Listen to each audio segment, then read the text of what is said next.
ብሩክ ጥፋቱን አምኖ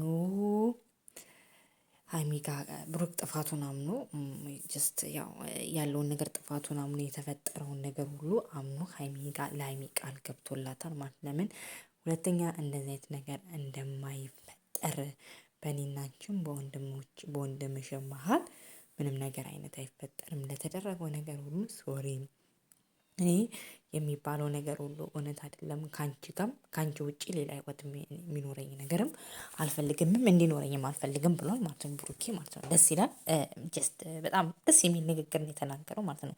ማለት አንደኛ ጥፋቱን ለማስተካከል እየፈለገ ነው ማለት ነው። ማለት ጥፋቱን አምኗል ጥፋተኛ መሆኑን ከወንድሟ ጋር እላፊ እዛ ደረጃ መድረሳቸው ምናምን አምኗል። ማለት ጀስት ነው ወንድሟ ለሷ ብሌዷ ነው እንደተናገረው ብሩክ ደሟ ነው። ደሟ ነው መወገንም ያለባት ለወንድሟ ነው።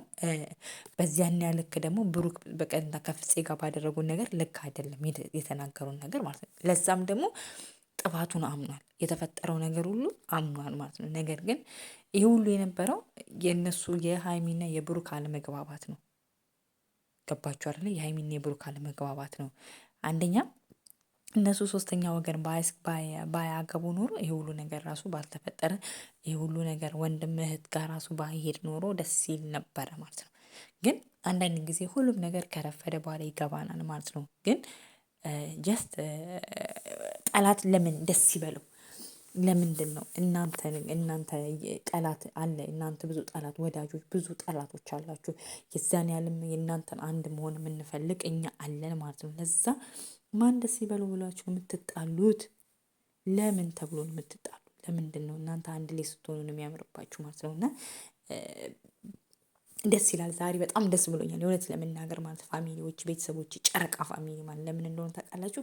በቃ ደስ ይላል የሆነ በጣም ስርዓት በተሞላበት ንግግር ነው ሲነጋገሩ የነበረው የሆነ ኩል አለ አይደለ ደስ የሚል ንግግር የሆነ ተከባብራችሁ የምታወሩበት ጀስት የሆነ አለውልሽ የሆነ አልተውክም የሚባል ነገር ነው። እና ሀይሚም እርግጥ ብላ ነበር ስታወራ የነበረው በጣም ሌት ሆና አይደለም ሲደናነቁም ነበር አምሮብሻል ምናምን ቆንጆ የሆነች ነው የመጣሽን ከስንት ጊዜ በኋላ ምናምን ማለት ነው። እና ባለፈው ያው እንደዛ ባደረገው ነገር እንደዛ ማጭሆ ከቤት ውጪ ማለቱ ምናምን ሳይሰማ አይቀርም ማለት ነው።